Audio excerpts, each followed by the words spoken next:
Hi Nan. For my first artifact, I decided to make a video. For this video, I am just going to be discussing my own teaching philosophy in regards to inclusive education and what this means to me and what this will look like in my future classrooms. So the competency that I chose was teachers should be able to identify strengths and weaknesses related to their professional role with students with exceptionalities. So I thought I would start by addressing the RTI, which is the three-tier approach. So the first tier is just, as we know, the universal tier. So this is the entry point. This is the point that we want every student to be able to make. So for example, in a lesson, this could be your intro. This could be just the students listening to a book that you are reading. This could be the students watching a video, something easy that everyone can do. And then we're moving on to the second tier, which is the targeted tier. So this is taking the lesson and targeting it towards those students that may need a little bit of help, but not much. So this could be students that are finishing early. They always finish their work early, so you always want to have something for them to do because you know they're going to be finished. This could be modifying assignments for students who may need just a little less words in their assignment because they have trouble with reading, something along those lines. And then of course the third tier is our intensive tier. So this would be adapting the lesson even more to fit the needs of someone who would be in that tier. And this is usually where our designations lay. They can be in the other tiers as well, of course, but this is where the majority of them will be. So this could be modifying the assignment completely, getting the student to orally talk about the assignment instead of maybe getting them to write it down if they can't write it down, or using their EA to help them through the assignment and speaking to them about the assignment instead of doing whatever they cannot do. So that could be drawing instead of writing. That could be maybe filming them, taking a video of them could be really awesome.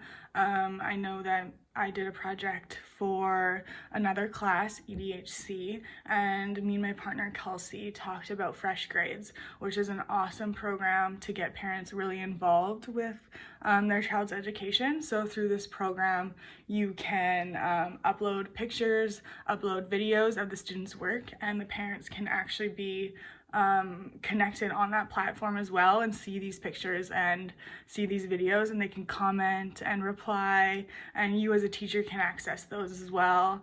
It's great for grading. You could have all of your students' assignments in one place on one platform. So that would be a really awesome thing to use for inclusive education. So moving on, we did also discuss how choice is very, very important in regards to a child's education that lives with exceptionalities. So this could be a mix of in classroom, in the resource room, with an EA, without an EA. So for me personally, my teaching philosophy, of course, would be choice, but not just in regards to students with exceptionalities. This would be for all students. I try to make my lessons as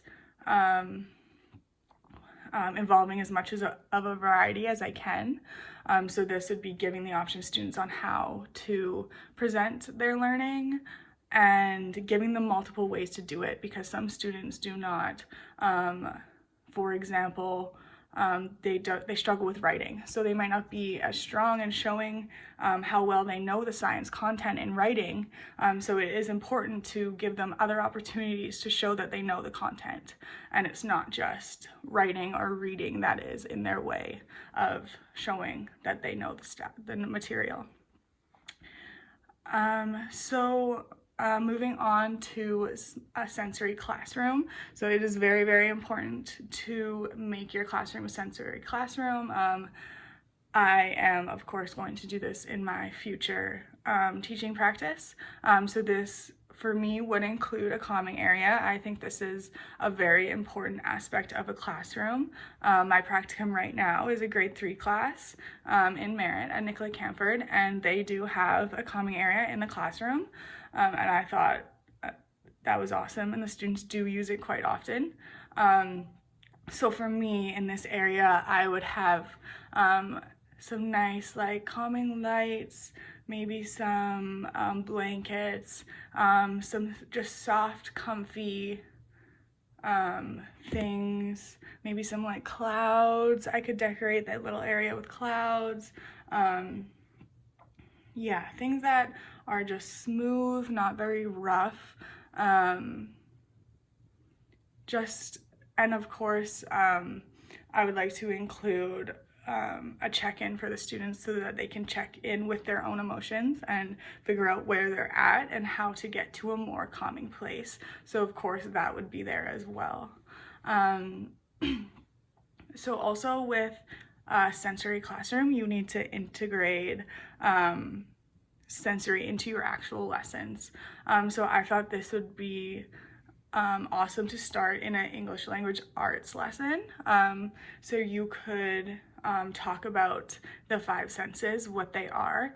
You could get the students to even talk about descriptive words and maybe write a few sentences with including all of their 5 senses. And then of course integrating this into the lessons, so getting students hands-on, getting students listening to things, getting students to look at things, getting students to feel, touch, all of that kind of stuff, instead of just the stationary learning, traditional learning of students in their desks, students doing worksheets, all of that kind of stuff.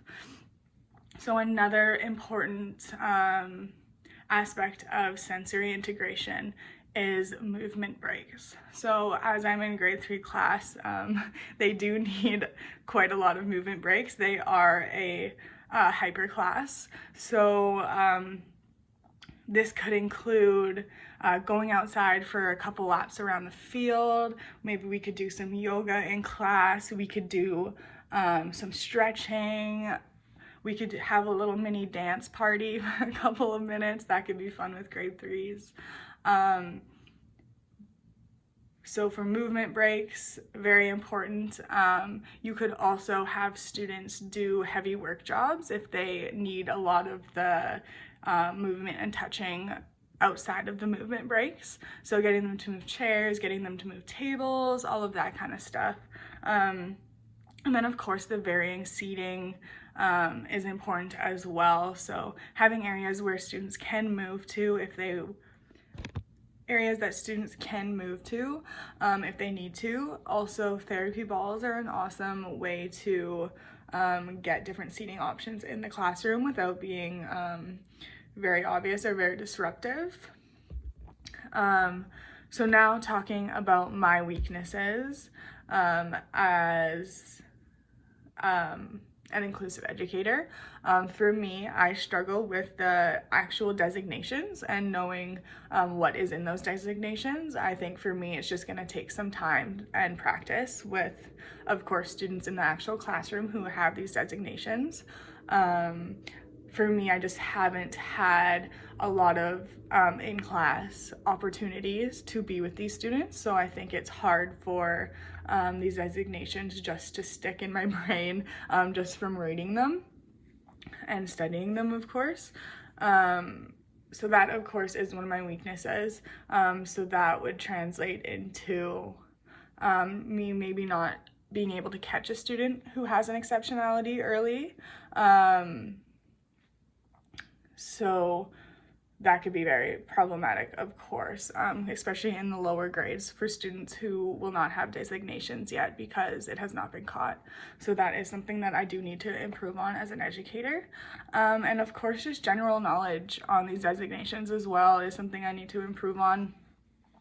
So just listening to podcasts really helps me with my learning. I found some awesome ones for our project for this class, and I have been listening to those as well. So that has really been helping me out. But yeah, I think that is all. I would just like to wrap it up by saying my own teaching philosophy in regards not to inclusive education is just be welcoming.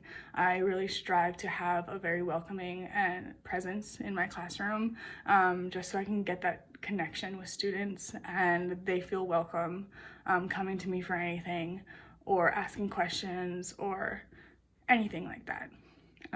Okay, thanks, Nan.